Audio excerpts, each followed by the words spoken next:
I'm Hayden. I'm 17 and I'm part of the SAY project. Everybody deserves respect and compassion. You shouldn't have to be drug-free to deserve love and respect. I'm still someone who uses substances. I wouldn't say struggles, just had my experimentation and use. And I started struggling after one of my friends passed away, and that's kind of when I learned how trauma really starts to affect your use and stuff. I'm using a lot safer now. And what really helped me was learning about harm reduction. I started going to a 4-peer by peer support group, and they showed me how to be safer. But they also showed me that I wasn't just some useless piece of crap. They were really fighting self-stigma. And that's why I believe in harm reduction so much too, is because the basis of harm reduction is also connection. Yeah, just from my past experiences too. And I feel like everybody needs somebody, so a lot of people think that the only thing that's available is far away because we're in a rural and remote area.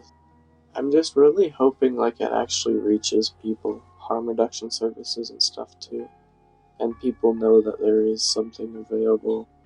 And then also just not forcing it, just once it's like brought up that that's what is wanted to be worked towards, that's when it's kind of the right time to, I guess, work towards it. And especially with like harm reduction, meeting people where they're at, to me it's kind of just like respectful and respecting their wishes. Showing respect for people and just listening encourages them to actually open up and not feel afraid to open up and not feel judged and afraid to get help.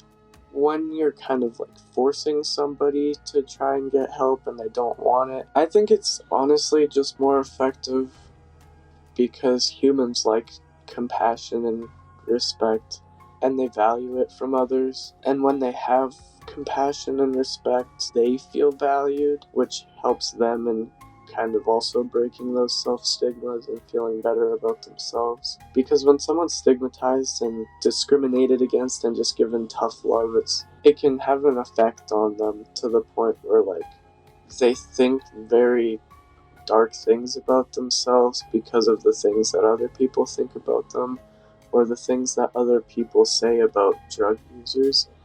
Especially because a lot of people might not know that they're a drug user, so people might be like hating on drug users, and they have to sit through that and hear all the nasty things that people say about them, and that makes people feel even worse. So everybody in some way is someone who uses substances, because the definition of a psychoactive substance is any substance that causes a biological function to either slow down or go faster. Sugar makes one of your biological processes go faster. Caffeine makes your biological processes go faster.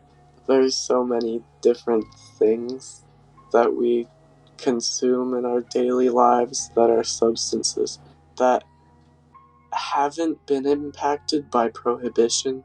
Like coffee, if coffee was prohibited, we would have 100% caffeine powder. We wouldn't have like coffee beans because that wouldn't be practical to ship and transport across borders.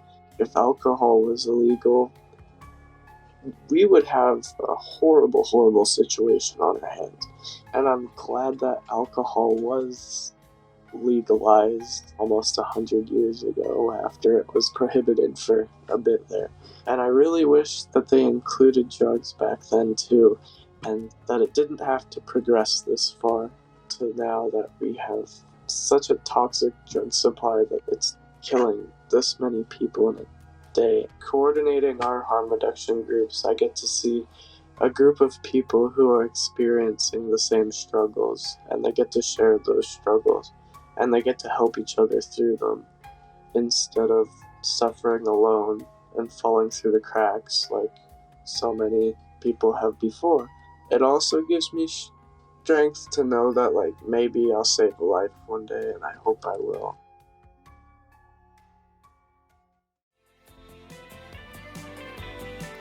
Get connected to the new services available for youth. Call 310-MHSU. That's 310-6478. This message is brought to you by the SAY Project at Interior Health. Hear youth with lived experience have their say at sayconnection.com.